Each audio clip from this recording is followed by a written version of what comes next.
comprehension. Genre. A fable is a short story that teaches a moral. Make inferences and analyze. FCAT. Plot development. As you read, use your conclusion map. Read to find out. How will the brothers get along at the end of the story? 7 Spools of Thread, A Kwanzaa Story, by Angela Shelf Medeiros, illustrated by Daniel Minter.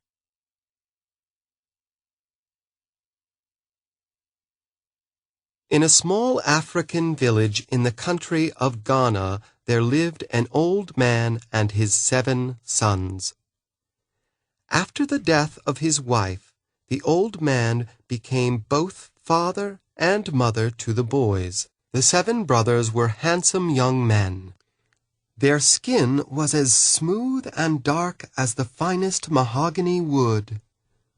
Their limbs were as straight and strong as warriors' spears, but they were a disappointment to their father. From morning until night, the family's small home was filled with the sound of the brothers quarreling. As soon as the sun brought forth a new day, the brothers began to argue. They argued all morning about how to tend the crops. They argued all afternoon about the weather. "It is hot," said the middle son. "No, a cool breeze is blowing," said the second son. They argued all evening about when to return home. "It will be dark soon," the youngest said. "Let's finish this row and begin anew tomorrow." "No, it's too early to stop," called the third son. "Can't you see the sun is setting?" shouted the sixth son. And so it would continue until the moon beamed down and the stars twinkled in the sky.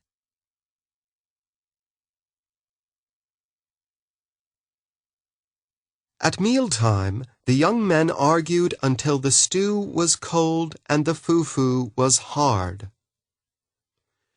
"You gave him more than you gave me," whined the third son. "I divided the food equally," said their father. "I will starve with only this small portion on my plate," complained the youngest.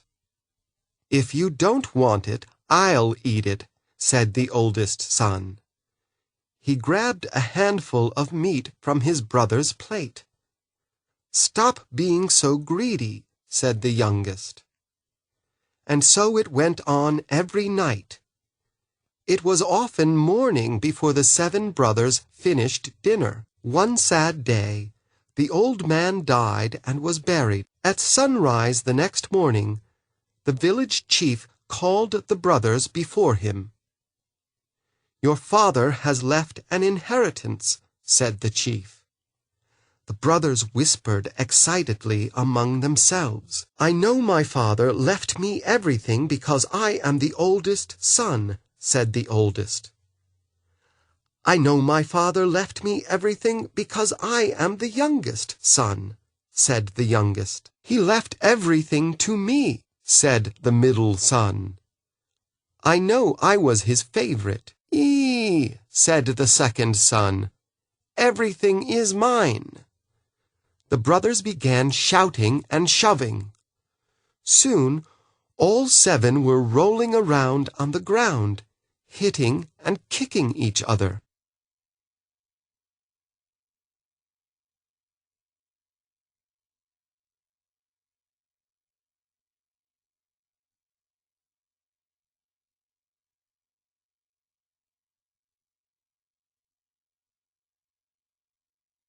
"Stop that this instant," the chief shouted. The brothers stopped fighting. They shook the dust off their clothes and sat before the chief, eyeing each other suspiciously. Your father has decreed that all of his property and possessions will be divided among you equally, said the chief. But first, by the time the moon rises tonight, you must learn how to make gold out of these spools of silk thread. If you do not, you will be turned out of your home as beggars. The oldest brother received blue thread, the next brother red, the next yellow. The middle son was given orange thread, the next green, the next black, and the youngest son received white thread. For once, the brothers were speechless. The chief spoke again. From this moment forward, you must not argue among yourselves or raise your hands in anger towards one another. If you do, your father's property and all his possessions will be divided equally among the poorest of the villagers. Go quickly. You only have a little time. The brothers bowed to the chief and hurried away. FCAT. Plot development. Why were the brothers speechless after listening to the chief?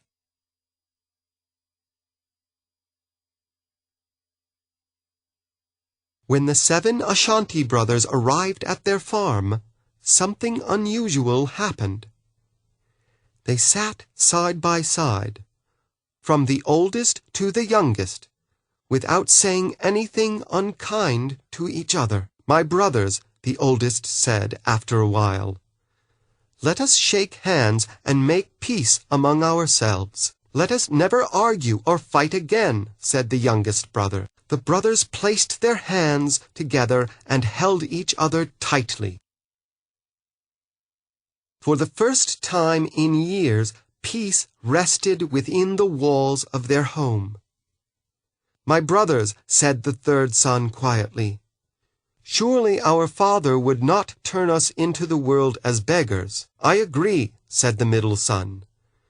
I do not believe our father would have given us the task of turning thread into gold if it were impossible. Could it be, said the oldest son, that there might be small pieces of gold in this thread? The sun beamed hotly overhead. Yellow streams of light crept inside the hut. Each brother held up his spool of thread. The beautiful colors sparkled in the sunlight. But there were no nuggets of gold in these spools. I'm afraid not, my brother, said the 6th son. But that was a good idea. Thank you, my brother, said the oldest. Could it be, said the youngest, that by making something from this thread we could earn a fortune in gold? Perhaps, said the oldest.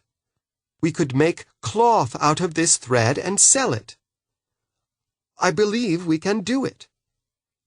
This is a good plan, said the middle son. But we do not have enough of any one color to make a full bolt of cloth. What if, said the third son, we weave the thread together to make a cloth of many colors? But our people do not wear cloth like that, said the 5th son. We wear only cloth of one color. Maybe, said the second, we could make a cloth that is so special, everyone will want to wear it. My brothers, said the 6th son, we could finish faster if we all worked together. I know we can succeed, said the middle son. The 7 Ashanti brothers went to work. Together they cut the wood to make a loom. The younger brothers held the pieces together while the older brothers assembled the loom.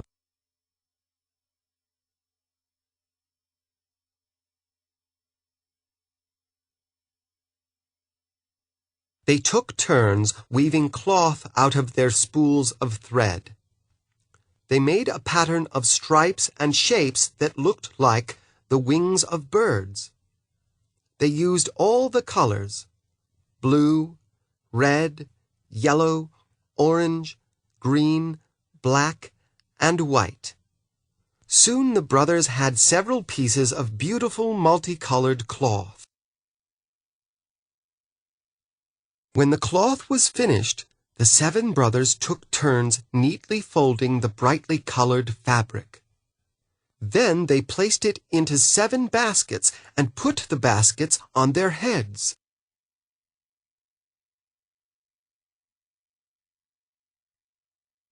The brothers formed a line from the oldest to the youngest and began the journey to the village. The sun slowly made a golden path across the sky. The brothers hurried down the long, dusty road as quickly as they could. As soon as they entered the marketplace, the 7 Ashanti brothers called out, "Come and buy the most wonderful cloth in the world. Come and buy the most wonderful cloth in the world." They unfolded a bolt and held it up for all to see. The multicolored fabric glistened like a rainbow. A crowd gathered around the 7 Ashanti brothers. "Oh," said one villager, "I have never seen cloth so beautiful. Look at the unusual pattern." "Ah," said another, "this is the finest fabric in all the land. Feel the texture." FCAT Plot Development.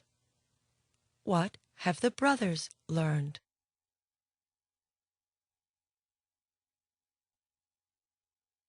The brothers smiled proudly. Suddenly, a man dressed in magnificent robes pushed his way to the front of the crowd. Everyone stepped back respectfully. It was the king's treasurer. He rubbed the cloth between the palms of his hands. Then he held it up to the sunlight.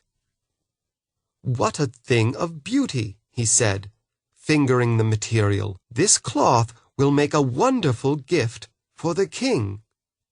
I must have all of it." The 7 brothers whispered together. "Cloth fit for a king," said the oldest, "should be purchased at a price only a king can pay. It is yours for 1 bag of gold." "Sold," said the king's treasurer. He untied his bag of gold and spilled out many pieces for the brothers. The 7 Ashanti brothers ran out of the marketplace and back down the road to their village.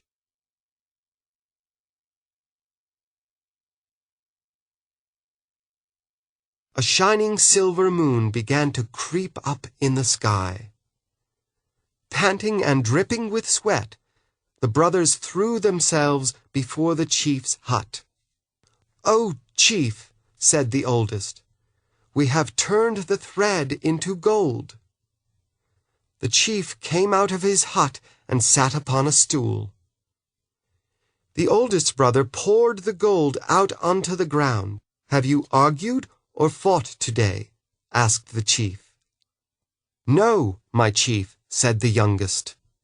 "We have been too busy working together to argue or fight." "Then you have learned the lesson your father sought to teach you," said the chief. "All that he had is now yours." The older brothers smiled happily, but the youngest son looked sad. "What about the poor people in the village?" he asked. "We receive an inheritance, but what will they do?" "Perhaps," said the oldest, "we can teach them how to turn thread into gold." The chief smiled. "You have learned your lesson very well." The 7 Ashanti brothers taught their people carefully. The village became famous for its beautiful, multicolored cloth, and the villagers prospered. From that day until this, the 7 Ashanti brothers have worked together, farming the land, and they have worked peacefully in honor of their father. Sticks in a bundle are unbreakable. African proverb.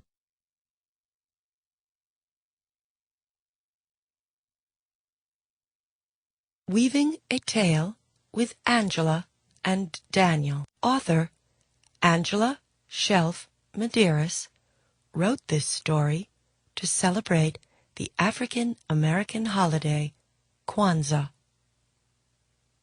When Angela was growing up, there were no books for her to read about her African American heritage.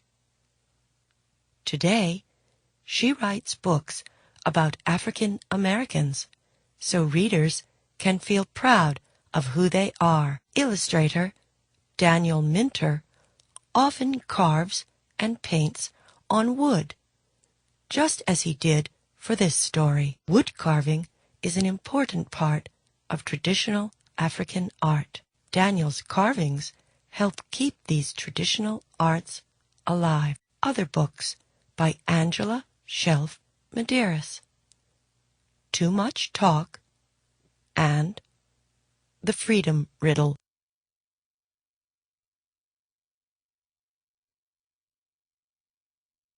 FCAT Comprehension Check. Summarize. Summarize the plot of 7 Spools of Thread. Use your conclusion map to help you recall clues that tell how the brothers behave at the end. Think and compare. 1. Why does the chief order the brothers to make gold from thread? How is this different from ordering them to stop quarreling? Use details from the story to support your answer. Make inferences and analyze. Plot development. 2. Look back at pages 61 to 63. What lesson about teamwork do the brothers learn? Use story details in your answer. Analyze. 3. Think of a time you had to work with a friend or family member. What did you learn from your experience?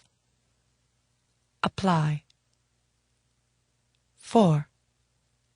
The brothers teach the villagers how to weave the special cloth.